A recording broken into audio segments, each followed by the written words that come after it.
Imagine a power system with no protection, no relays, no circuit breakers acting automatically, no backup schemes, no selectivity, just generators, wires and loads. Today, this sounds impossible, but once upon a time, this was reality. To understand protection systems, we must forget modern grids for a moment and travel back to a time when electricity itself was an experiment. This is not the story of devices, it is the story of failure, learning and survival. The first electrical power systems appeared in the late 19th century.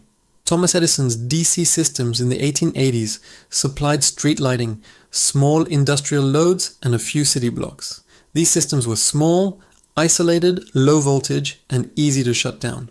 When something failed, operators simply disconnected the supply, replaced damaged equipment and restarted the system.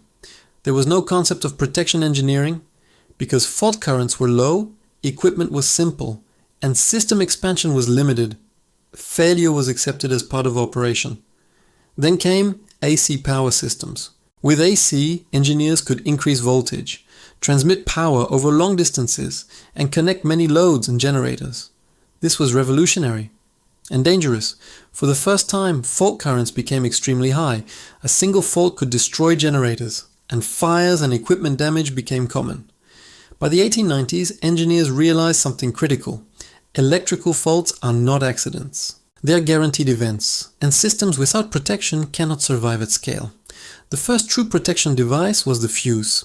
Simple idea: let a small element melt, save expensive equipment. Crude? Yes. Effective? Absolutely. This introduced a revolutionary principle: sacrifice a component to protect the system. For the first time, protection became intentional, automatic, and based on electrical quantities. This philosophical idea still defines protection today. As systems grew, fuses became insufficient.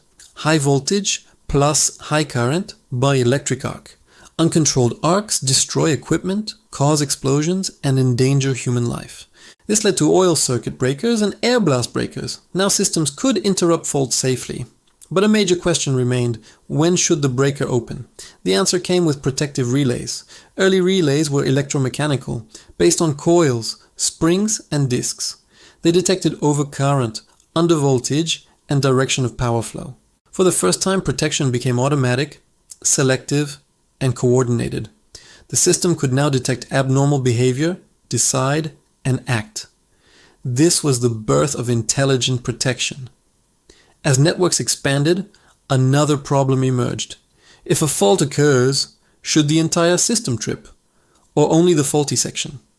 Engineers introduced primary protection, backup protection, and time coordination. This period defined key principles: selectivity, sensitivity, reliability, and speed. Protection engineering became a system-level discipline. Higher voltages and longer lines demanded new thinking. Current alone was no longer enough. This era introduced distance protection and differential protection. Protection now relied on electrical models, network theory, and system parameters. Protection was no longer just hardware. It was applied power system analysis. Electromechanical relays had limits. They were replaced by static relays and digital relays. This allowed faster response, adaptive logic, and event recording. Protection systems could now analyze faults, store data, and communicate. Protection became software-driven. Today, protection operates in a world of IEC 61850, HVDC, fax, and wide area monitoring. Protection systems now communicate over networks, act in milliseconds, and coordinate across regions. In some cases, protection decisions are made before humans even perceive the disturbance.